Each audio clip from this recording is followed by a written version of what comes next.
In the pitch-black hours before dawn on June 6, 1944, Private Thomas Harlan, a lanky 19-year-old from a small farm outside Des Moines, Iowa, sat wedged between two strangers in the heaving steel belly of a Higgins boat as it plowed through the swollen English Channel. The night had been a torment of endless motion. The craft rose on towering swells only to crash down into deep troughs, each impact jarring bones and sending cold salt water cascading over the gunwales. Thomas had never been on anything larger than a rowboat on the Raccoon River back home. And now the vast, angry ocean seemed determined to punish him for his ignorance. His stomach churned violently, but he refused to give in to the seasickness that had already claimed half the men around him. Some are etching quietly into their helmets. Others slumped pale and shivering against the bulkheads. The air inside the landing craft was thick with the stench of vomit, diesel exhaust, wet wool, and the sharp tang of fear. 31 men from Company 116th Infantry Regiment, 29th Infantry Division crammed the narrow space, their knees knocking together with every lurch. Thomas clutched his M1 Garand across his lap, the wooden stock slick with spray, while his fingers absently traced the engraved initials he had carved during training. Th. His pack pressed heavily against his back, 80 pounds of ammunition, K rations, grenades, entrenching tool, extra socks, a gas mask, and the bulky life preserver that everyone knew would be useless if the boat sank in deep water, tucked inside his breast pocket, wrapped in oilskin to keep them dry, were 3 letters. One from his mother describing the new foal born on the farm. One from his father with quiet pride and advice to keep your head down, and one from Mary Ellen, the girl he'd courted since high school, promising she'd be waiting on the porch swing when he came marching home. No one spoke much. The veterans from the regiment's earlier campaigns in North Africa and Sicily stared straight ahead, their faces carved from stone. The newer replacements, like Thomas, tried to mimic that stoicism, but couldn't quite hide the tremor in their hands or the way their eyes darted toward the black horizon. Occasionally, a low murmur of prayer rose. Catholic boys crossing themselves, a Protestant kid from Alabama reciting the 23rd Psalm under his breath, Sergeant Malone, a weary Irish-American from Boston who'd survived Sicily with a limp and a permanent scowl, moved among them as best he could in the cramped space, clapping shoulders and growling encouragement. "Stay sharp, lads. We've got the whole damn Navy behind us. Those crowds are gonna get the surprise of their lives." For hours the massive armada had been closing on the Normandy coast. Thomas could feel it in the changing rhythm of the engines and the way the distant thunder of naval guns grew steadily louder. The battleships Texas, Arkansas, Nevada, and British warships like Warspite and Ramillies had been pounding the shore since before midnight, their 14-inch and 16-inch shells screaming overhead like freight trains. Each salvo lit the low clouds with brief, hellish flashes, and the concussions rolled across the water like rolling thunder that never quite ended. Rocket ships added their own shrieking barrages, thousands of projectiles ripping the air with a sound like tearing canvas. Thomas tried to take comfort in the sheer weight of firepower, but doubt gnawed at him. Intelligence briefings had promised softened defenses, demoralized garrison troops. Craters big enough to hide whole platoons. Yet as the first pale gray light began to seep into the eastern sky around 5:30, the returning fire started. German coastal batteries answering with their own heavy shells that plunged into the sea nearby, sending up towering columns of white water that rocked the small craft like toys. Their destination was Omaha Beach, specifically the sector designated Dog Green, directly in front of the Vierville Draw, a fortified exit road leading off the beach between towering bluffs, unknown to the planners. The defenders here were not second-rate garrison troops, but elements of the battle-hardened 352nd Infantry Division, moved into position only weeks before. Wider stands nest 60 to N65 concrete strongpoints bristling with MG-42 machine guns, 88mm cannons, and mortars commanded perfect fields of fire over the sand and shallows as the light strengthened to a cold, steel-gray dawn shortly after 6:30. The coxswain cut the engines and the boat nosed into the final shallows. The ramp dropped with a crashing clang that echoed like a death knell. Out! Out! Move! Move! Move! Shouted Lieutenant Spaulding, the platoon leader, his voice cracking with urgency.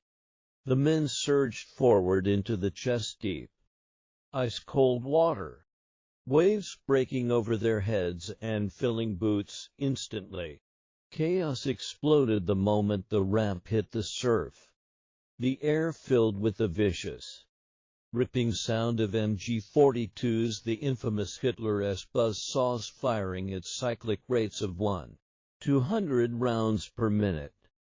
Tracers stitched glowing red lines across the beach, kicking up spurts of sand and water. Men fell before they'd taken 3 steps.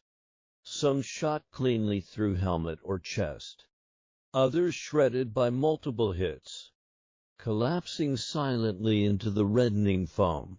Thomas stumbled down the ramp 7th or 8th in line, the shock of the frigid water seizing his breath.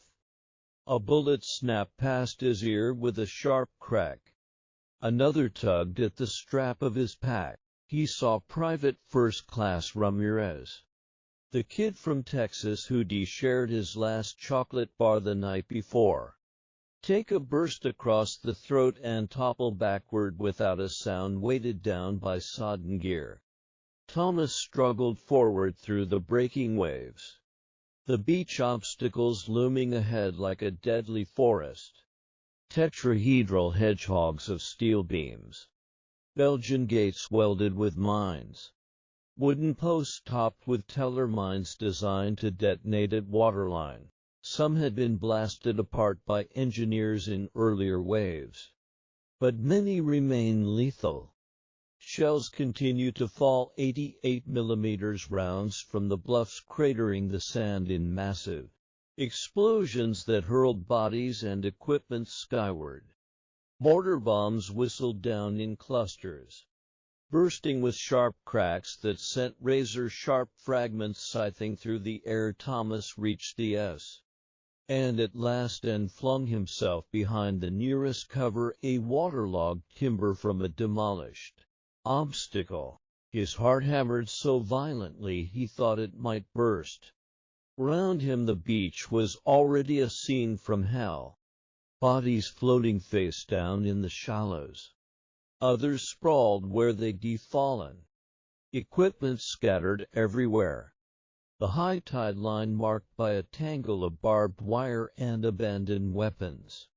Screams of the wounded mixed with the incessant chatter of machine guns and the deeper boom of artillery. He crawled on his belly toward a shallow shell crater where a handful of men from his platoon had gathered. Sergeant Malone barking orders, a radio man frantically trying to raise headquarters. A medic dragging a moaning soldier to safety. From that crater Thomas began to return fire, propping his rifle on the rim and squeezing off careful shots at the smoke-shrouded bluffs. Though he could see little through the haze of battle, bullets thudded into the sand around him, kicking up little geysers. One round struck the stock of his Garand, splintering wood and numbing his hands. Minutes later a mortar barrage walked across their position. The third round landed close enough to lift Thomas bodily and slam him face first into the crater's side. Dirt filled his mouth. His ears rang. And for a moment, he couldn't hear anything but a high-pitched whine. Shrapnel whined overhead, embedding in the sand where his legs had been seconds earlier. Somehow he kept moving, crawling from crater to crater, linking up with other shattered groups. He helped drag a wounded lieutenant to cover behind the growing pile of bodies at the shingle bank, a low wall of pebbles that offered the first real protection. There, under the leadership of surviving officers and NCOs who rose to the moment, men like Captain Goranson of the Rangers and Colonel Canham of the 116th Small Groups began to organize. Bangalore torpedoes were shoved under barbed wire and detonated, blowing gaps. Engineers braved murderous fire to clear minefields. Destroyers offshore, seeing the slaughter close to point-blank range, and dueled the bunkers directly, their 5-inch guns hammering the concrete emplacements. Thomas dashed across open stretches under covering fire, his lungs burning, legs trembling from exhaustion and fear. At one point he sheltered beneath the lee of a burned-out duplex drive tank, one of the amphibious Shermanes that had foundered in the surf, its turret still smoking. From there he watched a Navy destroyer steam in so close that its bow nearly scraped the beach, guns flashing as it silenced a particularly deadly pillbox. Inch by agonizing inch, the tide of battle shifted. By late morning, as follow-up waves brought fresh troops and heavier weapons, the German fire began to slacken. Apps were forced through the defenses, and parties of infantry and rangers scaled the bluffs using toggle ropes, bayonets, and sheer desperation. When the sun finally burned through the clouds around noon, Dog Green's sector was tentatively secured. The beach stretched for miles in both directions, littered with the detritus of invasion. Wrecked landing craft listing in the surf, burned vehicles, coils of wire, discarded helmets, and most hauntingly the bodies of thousands who would never rise again. The incoming tide lapped gently at the fallen, turning the water pink. Thomas sat with his back against the shingle, legs stretched out in the sand, sharing a cigarette with a few survivors of his boat team, 5 out of 32. His uniform was soaked in blood, seawater, and sweat. A shallow shrapnel wound in his calf throbbed steadily, but he was alive. His hands shook uncontrollably as he tried to light the cigarette, and tears he didn't bother to hide cut trails through the grime on his face. He thought of the boys who hadn't made it 10 yards off the ramp, of Ramirez's chocolate bar, of the promises in his oilskin-wrapped letters in the weeks and months that followed. Thomas fought through the nightmare of the Normandy bocage, the thick hedgerows that turned every field into a fortress, where snipers waited in trees and Panzer-S lurked behind stone walls. He saw St. El reduced to rubble, crossed the Vire River under fire, and helped liberate villages whose inhabitants emerged weeping with joy and relief. He earned a Bronze Star for dragging a wounded comrade through a minefield near Isigny and a Purple Heart cluster for fragments taken during the push inland. But nothing ever matched the raw, visceral terror of those first hours on Omaha Beach. Thomas Harlan came home in late 1945, quieter than the boyhood he left. He married Mary Ellen, worked the same Iowa fields his father had farmed, raised 3 children, and became a respected deacon in the local church. He rarely spoke of the war, but every June 6 he would drive alone to the small cemetery outside town, sit on a bench beneath an old oak, and remember. He remembered the cold water, the ripping sound of the machine guns, the faces of friends lost in seconds. Most of all, he remembered how survival that day had hinged not on grand strategy or individual bravery alone, but on the smallest margins, seconds of hesitation or advance, inches to the left or right. The capricious spin of fate will end in those quiet moments beneath the oak. Thomas Harlan gave silent thanks for the gift of extra years he had been granted. Years bought at the unimaginable price paid by the boys who remained forever on that blood-soaked stretch of French sand, every June 6 for the rest of his life. Thomas made that solitary pilgrimage to the little cemetery on the edge of town.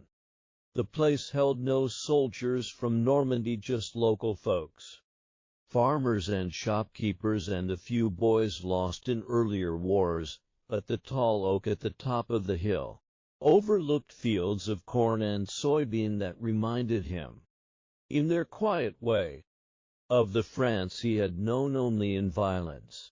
He would park his old Ford pickup on the gravel lane, walk slowly up the slope with a small American flag in one hand and a thermos of coffee in the other, and settle onto the weathered bench someone had placed there years before.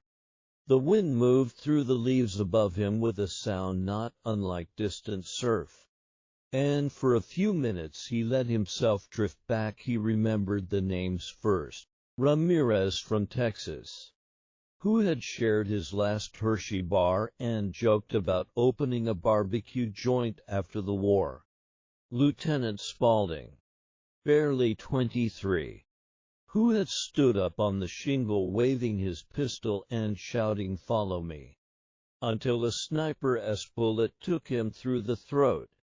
Sergeant Malone, who had dragged Thomas out of the water by his collar when his pack threatened to pull him under, only to die 2 days later in a hedgerow ambush outside St. L. Private Ellis, the quiet kid from Georgia who played harmonica on the troop ship and never got to play it again, and dozens more whose faces still visited him in dreams. Some he knew by name, others only by the brief, terrible moments they shared on that beach. Thomas never cried in front of others, not even Mary Ellen. But alone beneath the oak he sometimes did. Not great heaving sobs, just silent tears that traced the deep lines in his cheeks and fell onto the flag folded in his lap. He spoke to them aloud, softly, the way a man talks to old friends who have gone ahead. "You boys did good," he'd say. "We got the job done because of you." He thanked them for the life he had lived. The children who called him Dad, the grandchildren who climbed into his lap at Christmas and begged for stories he never quite told. The quiet evenings on the porch with Mary Ellen's hand in his as they watched fireflies blink across the fields. Some years he brought flowers, simple bunches of daisies or wild sunflowers picked from the roadside, and laid them at the base of the oak as if it were a grave marker for all of them. Other years he brought nothing but himself, feeling that his presence was offering enough. The ritual changed as he aged. In his 50s and 60s he could still walk the hill easily. In his 70s he needed a cane. By his 80s Mary Ellen drove him and waited patiently in the truck, knowing he needed that time alone.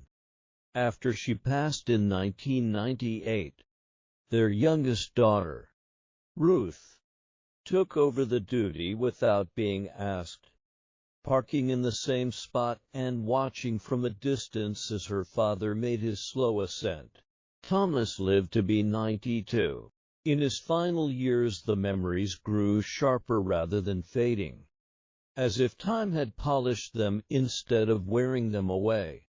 He watched the History Channel documentaries about D-Day with a mixture of pride and sorrow, nodding at the grainy footage of Higgins' boats and the bluffs, correcting small details no one else in the nursing home cared about. When school groups visited, he spoke to the children not about glory, but about duty, about fear, about the ordinary boys who did extraordinary things because there was no other choice. On his last, June 6, in 2017, Ruth drove him to the cemetery one final time.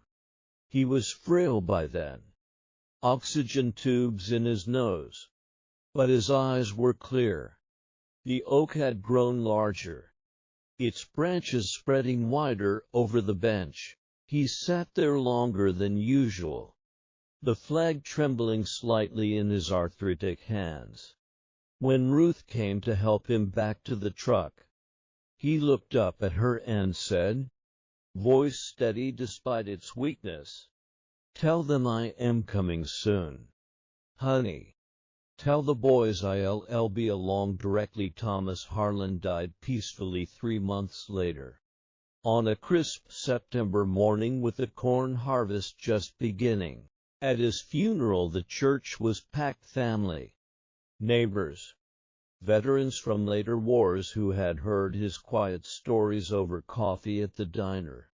The honor guard from the local VFW fired their salute, and a young bugler played taps beneath the same oak where Thomas had kept his annual vigil. They buried him in the cemetery he loved, not far from the bench, with a simple stone that read Thomas J. Harlan, PVT, U.S. Army, World War II, Bronze Star, Purple Heart, beloved husband, father, grandfather. June 6, 1940 – see September 12, 2017. He kept faith every year since. On the morning of June 6, someone from the family, Ruth, or one of her brothers, or now the grandchildren, makes the walk up the hill. They bring a small flag, sometimes flowers, and they sit for a while beneath the oak. The wind still moves through the leaves like distant surf, and if you listen closely on those quiet mornings, you might almost hear an old soldier's voice, low and steady, speaking to friends long gone. You boys did good. We got the job done because of you. And in the fields beyond, the corn grows tall and green, waving gently under an Iowa sky that, on the best days, is the same color as the dawn that broke over Normandy all those years ago.